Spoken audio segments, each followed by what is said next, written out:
What's up guys, we back with another educational video. Today we're talking about how to deal with hunters, but I'm not talking about how to kite them because I just told y'all, like, come on now. Instead, it's gonna be about their skills, because one thing about y'all panic. So I got y'all. I'm gonna speedrun those skills. I'm gonna tell you the basics for every hunter, and that's that. Now keep in mind, some hunters, they ain't gonna use the skill like I said they was gonna use it, or like I gave an example for. So that's up to you to figure out, honestly, DIY, you know. I'm just here to give y'all the basics, y'all. So don't shoot the messenger.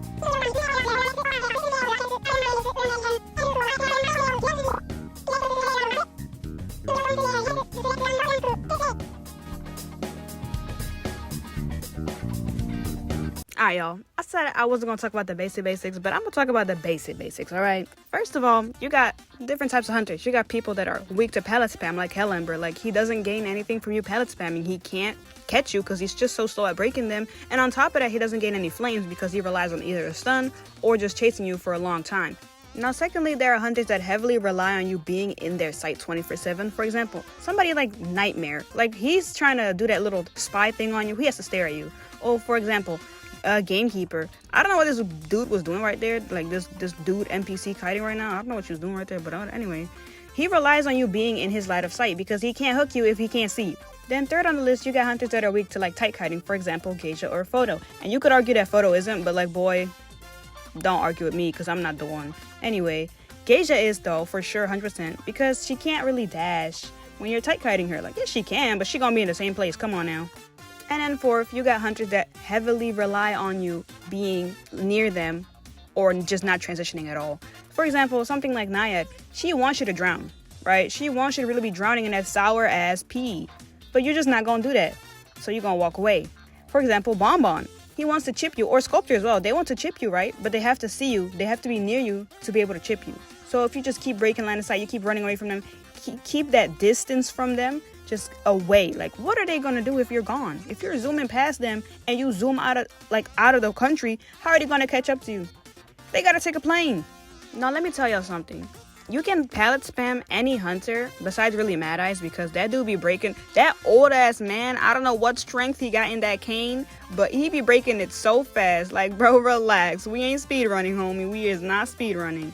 But anyway, besides that, any hunter that uses their skill, you can pallet spam afterwards. As long as you know their cooldown, you're chilling. Like, they can't get you because they don't got their skill. So when they don't have the skill, you pallet spam. When they do have a skill, you kite accordingly. And also, this doesn't just count for pallet spamming. If you want a tight kite, for example, a Luchino, go for it, bro. Go for it. As long as it works, go for it. If you want to loop, I don't know, somebody like Violinist, then go for it. You can do any of those kiting things, any of the kiting, like, tricks. What are they called, y'all? You can do that to anybody.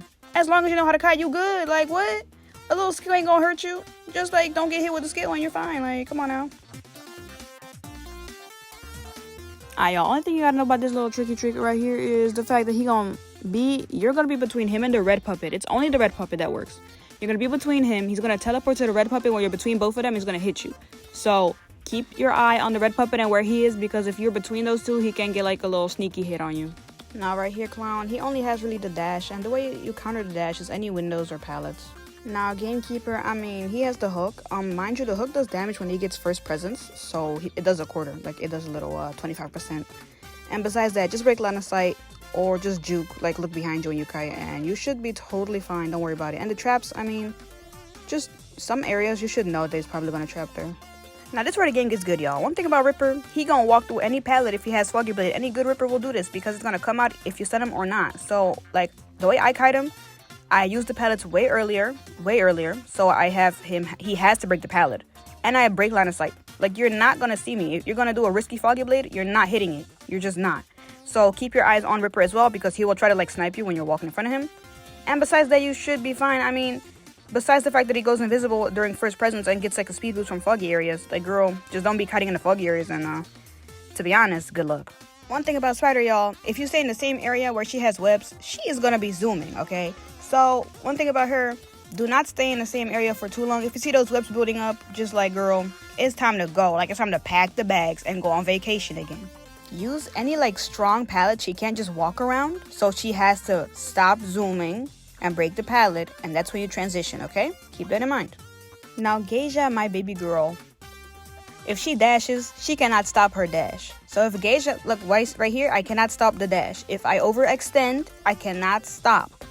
Also, when you're kiting Geisha, when you pick up a butterfly, which you should do, you should pick up butterflies when you're kiting Geisha because you can skill check her and you can prevent her from doing like them little like she be like hacking a little. She got wall hacks, y'all. We all know she got wall hacks, okay?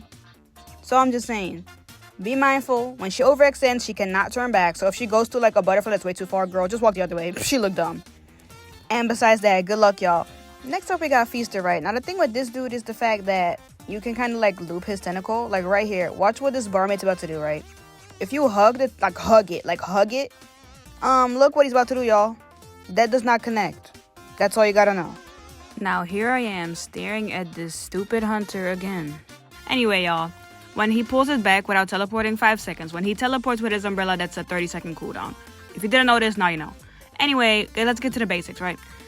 Black form has Bell, and you can cancel Bell by either doing an animation like vaulting or pallet dropping. That's all you gotta know.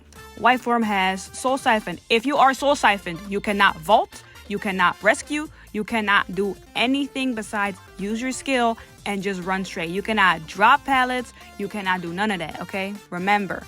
And another thing, white form is really fast when it comes to just walking, but slow when it comes to recovery, for stuns and for hits. Black form is slow, but it's very fast when it comes to recovery and stun. Now, to keep things very realistic right here, I just be tight cutting this dude because he has rarely any chase at all, unless he brings blink, and I'm like, okay.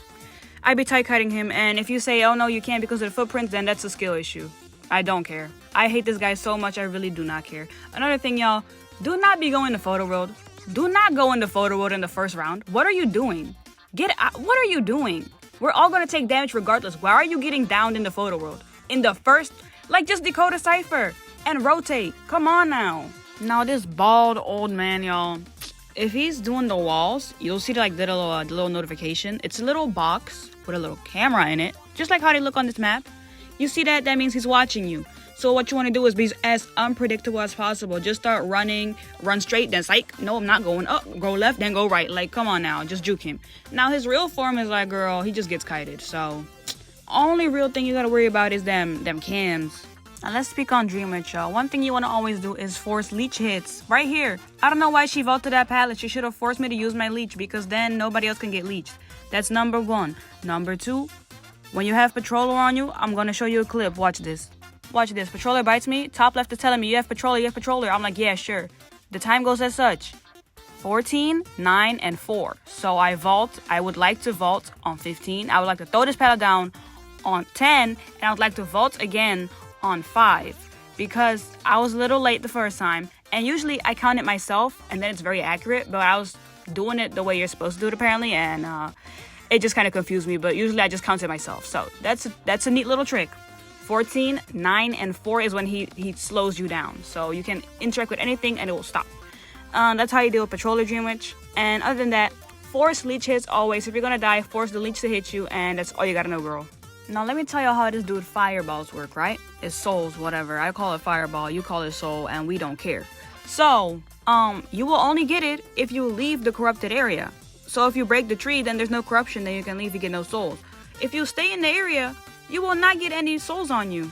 He only has the souls that go around the area until you leave. Also, a lot of the time, they'll try to hit you while you're doing animation like vaulting or dropping a pallet so they can get a clean hit on you, so just be mindful. Now, one thing about Bloody Queen, y'all, she's a one-hit hunter. What that mean, y'all? She has no skill that can do damage besides her literal basic hit, okay? So, if she misses her mirror image, that's a basic hit miss. That means time wasted. If she misses 3 mirror images, she probably gonna lose the game. Not even a tie, bro. Like, I'm serious. So, one thing you want to do, if she used her mirror and let's say she kind of like did it a little iffy, kite towards her instead of towards the mirror image because the mirror image has wall hacks and everything. She doesn't. But if you see that her main body is in a position where she cannot hit you with the mirror image because she doesn't have range, because she has a wall next to her or a rock or anything, girl, the mirror image is kind of like, that's your best option, yo. Now, one thing about Luchinos, they cannot see when they jump, and I'm them. I'm they. I cannot see when I jump. Right here, I got juked by this barmaid. Because I thought she was up here, so I jumped up here and she saw me jump. So she went downstairs. So basically, all you gotta do is keep your eyes on him. Now, a lot of Luchinos run peeper because they cannot see. And I should have only, I don't care. I don't play Luchino. I don't care. In any case, y'all, when he jumps in the air, just pay attention to where he is. And when he has his second presence where he can like stomp on the ground, just get out of range. That's all I can. Girl, if you can't get out of range, I don't know how to help you. You can't like outrun a circle. It's a Mr. Beast challenge, bro. But this time, the first to leave gets like $1 million. And also, he'll probably try to do the slam when you're like vaulting a window or pallet or about to. So pay attention to that. That's when he's about to slam you on your neck. I'm just being for real. Now, one thing about Bonbon, y'all. If he's not in range to bomb you, he is down atrocious. This man struggles. This NPC, this bot struggles so badly against distance. It's your best friend. Like, if you have broken windows, you get the speed. He can't do anything. He can't. So, realistically, just stay away from him like it's back in 2000 and what was it, y'all? 19 when this happened? 2020? Whenever the pandemic started, we're back to that. Yeah? So, stay away from him. He has it. He has it. Trust me. I saw the test. It was positive. Now, on a real note, how to deal with his bombs. It's a lot of bombers try to mind game and do all that bull. You're gonna just kind of like trick him into thinking you're gonna go somewhere and then double back and then go. So yeah.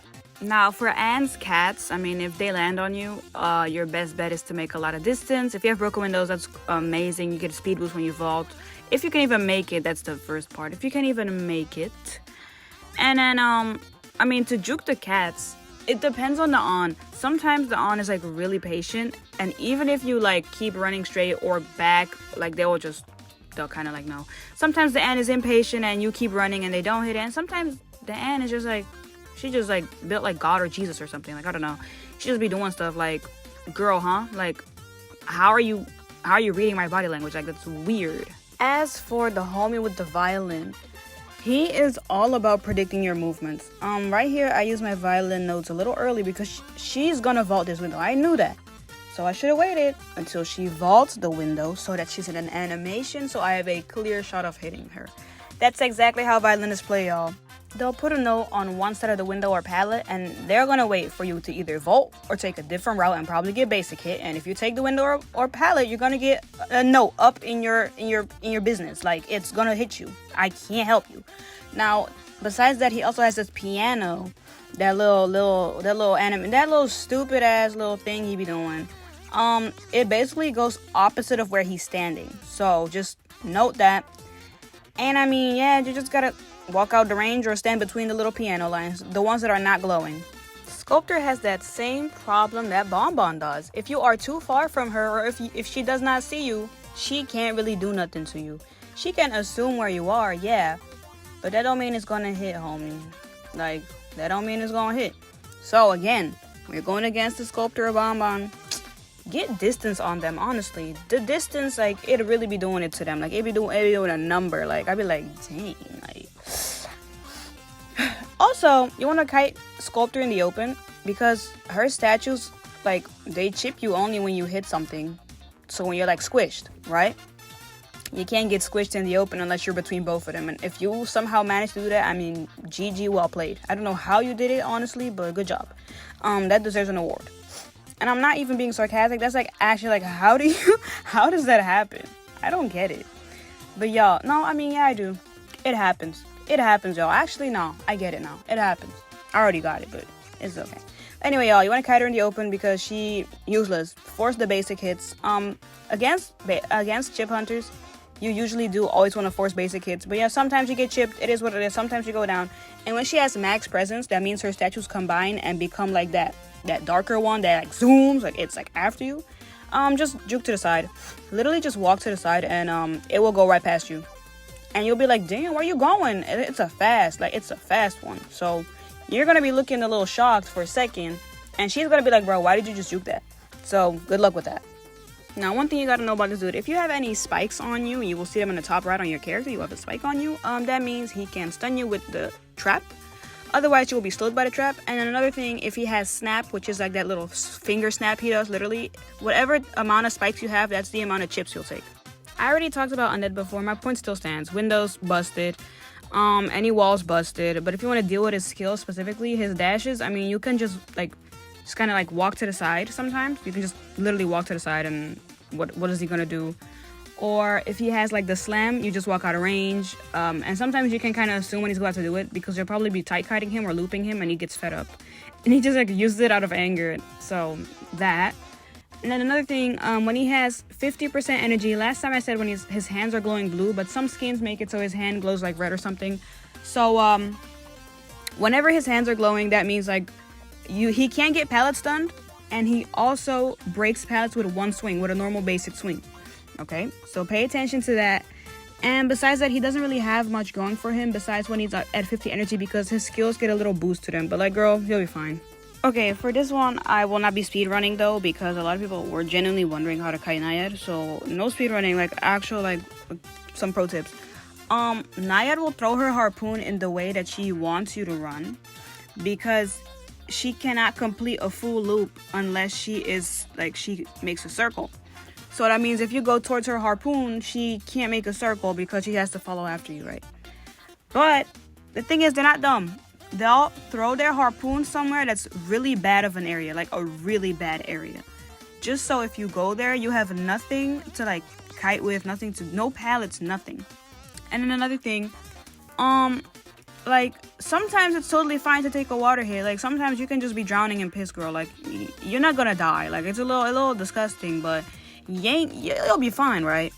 Now, it's not ideal, but the reason you would choose this over a basic hit is because you have enough distance to where she can't immediately blink you afterwards or hit you.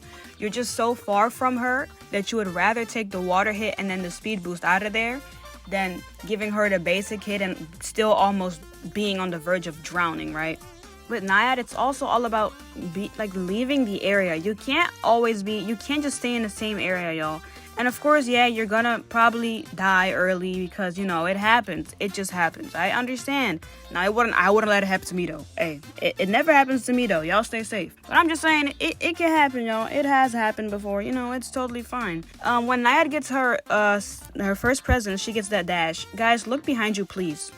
As for the homie, he's not the homie, though. He got me messed up with all that. Anyway, as for Wax Artist, though, it's all about breaking line of sight with him. How to deal with his wax? Like, girl, break line of sight. That's all you can do. Break line of sight. I'm being so serious. His strategy is literally to wax you almost all the way, like I do right here. You'll see me, I wax her almost all the way because I know I'm going to hit her regardless. I hit her here. She's like 2 little wax balls away from being frozen. So I just win the game because she ain't break line of sight properly, y'all. She ain't do it on time. So, oops. Nightmare. Like, I don't even want to say his name. I almost fell asleep when I said his name, actually. Break line of sight as well. But how to deal with his, like, actual skill. Okay. His 0 to first presence, he can only do the little jump once before he gets recovery. When he gets max presence, he can do 2 jumps and then he gets recovery. So keep that in mind. Don't be like, oh, I can vault this window because the second jump. No, girl, he has the second jump already. It's max presence. You're dead. Don't do that. Don't get terror shock. Okay, don't get terror shock. No. Also, his hitbox is kind of wonky, but like round objects, his hand like kind of deforms like around it, and he will probably hit you.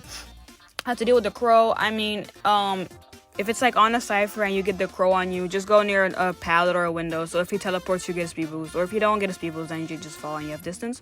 Or just something between you two. If it's endgame and it's on the exit gate, just don't pick it up.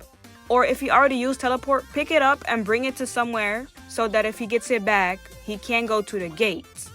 How to deal with Night Watch? Both of his wins literally break line of sight. If he tries to like do the really like heavy wind, the one that like pulls you, like it like drags you, like it snatches you. Actually, it's like a snatch. That one you want to like put an object between you and him so you can't get snatched. Otherwise, the normal wind one, you're just gonna get slowed and break line of sight, and you won't get slowed. It sounds easier said than done because it kind of is, but like it kind of isn't depending on the area. So be mindful of that. Also, his little like hopping over pallets and stuff. Yeah, I mean, girl, good luck with that one. I already talked about Hermit as well. Do not pick up his polarity. Do not touch a cipher machine early game if he spawns nearby, or if you think he might chase you because you're in a bad area. Besides that, look at where he's pointing. Look at him, y'all, because it gives, like, a lot of these hunters, their character is pointing at where they're about to place the stuff, and you guys don't look behind you. I mean, otherwise, I mean, like, it's Hermit, y'all. It's Hermit. Y'all already know polarity stuns you. Don't get a polarity on you. Break line of sight so he can't snipe you. And then lastly, we got Oprah Singer. Now, the thing with Oprah Singer is she is also a one-hit hunter. What that mean, y'all? That means she literally got only one basic hit to do damage with. So, once again, multiple hit survivors, like survivors that take multiple hits, she can struggle against. Stunners, she can struggle, like she struggles against. Because she's such a fast-paced hunter and everything. So, that's just not good, y'all. Now, how to specifically, like, deal with her skills? Honestly, y'all, I always play patient, and I just bring her to the middle of nowhere in the open, so she's on cooldown first of all. And then second of all, I just hook away afterwards. I just hook away. Also, you can just kite her normally. She is fast, though, but you can't kite her normally, because I be doing that, and I be chilling, because I'm not really going against any, like, top-tier Oprah singers so far, so I'm not, like, threatened or anything. And then lastly, she has that little clone thing. Whenever she dashes to a new area, she leaves behind the clone, right? She can teleport back to that clone, and you will hear a sound. So pay attention to this. It's like an ugly sound, too. It's like a weird one, because they added that in, and it's just like a weird sound. But that one, I mean, just don't get juked into, like, I don't know, vaulting window and getting terror shocked. Girl, what? Yeah, but I'll say for that first skill, like, just the dashes, like, distance is really, like, just force her out of that form. I don't know. I haven't seen enough of her, and I haven't played really with her, so y'all take that with a grain of salt. But anyway, this is gonna be the end of the video. Let me know if it was useless or if it wasn't useless, but it was like, girl, it was common knowledge. Cause like y'all say that it's common sense and this and this and that. And when I say y'all, I don't mean y'all that watch me, cause y'all are smarter than that. But I'm just in general. People will be like, oh no, this is common sense. This is common sense. And then when it comes to rank, they're the first one dead in 30 seconds. Like, girl, what? What common sense you got? None? Come on now. Anyway, just wanted to clear that up. And then another thing, I wanted to talk about the survivors as well, because people be playing their survivors so wrong. I'm like, girl, come on now. You had to watch one video how to play prisoner, and you still don't know that if you connect Cyrus, you lose progress. You don't want to connect Cyrus early game, or am I just tweaking, y'all? Is that like a thing that I'm getting wrong? When you connect the Cypher as prisoner, you lose decoding. So you don't want to connect it immediately. You want to connect it to the rescuer's one when he's about to rescue. So you can finish his Cypher and he can start a new one. Am I just wrong or what? Yeah, girl, like, that's about it. Also, y'all, why are we over 500 subs? What is going on? Why are we speedrunning? What did I do? Nah, but on a very serious note, like, I was, like, so shocked. Like, what? So, yeah, I really wanted to thank y'all, but, like, I can't stream because we ain't hit 1K. So, sorry. I said I wanted to, but I can't. But don't worry about that, y'all. That's why I started a little Discord. I don't know if I'm gonna put the link in the description right now. If it's done, I might. If it's not, oh, sorry about that, girl. But anyway, y'all, thank you so much.